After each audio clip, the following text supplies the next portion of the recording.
ব্যাপার কিছুই বুঝতেছি না।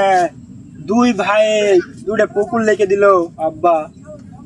বড় ভাই এখন আমার কোলার তো কোনো বুঝিসই পাচ্ছি না, বড় ভাই চুরি করতেছে না কি না, কিছুই তো ভাবসাব বুঝতে পারতেছি না।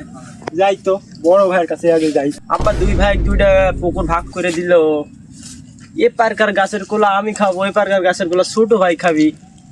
তে না আমার গাছের কোলা দিন দিন হারাচ্ছে গে, কাহিনী কি? ছোট চুরি করতেছে নাকি?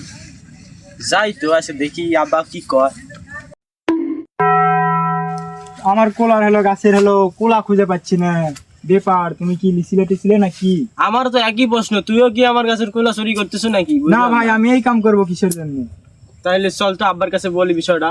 হইতে পারে আব্বা হইতে পারে নিতে পারে, তো দেখি চলো। আল্লাহ দিলে দুটো সন্তান মানুষ করছি, পুকুর ব্যবসা বাণিজ্য ভালোই করে খাচ্ছে। কয়জনের ঘরে এমন সন্তান জন্মায়?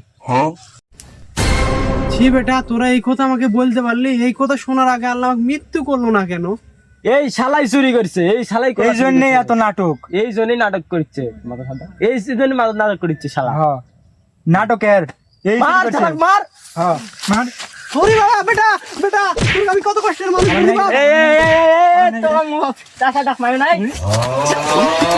এবার কি বাপ বেটা রে, আমি আইগাত গেল আমাকে পানিতে ফেলা দিব।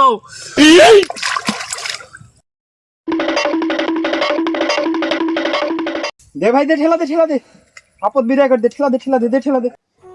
সন্তানদেরকে সুন্দরভাবে সুশিক্ষিত করতে হবে, তা না হলে এরকম ধরনের একটা সমস্যার সম্মুখীন হতে হবে বৃদ্ধ বয়সে। আপনারা সবাই সুন্দরভাবে সুশিক্ষিত করবেন।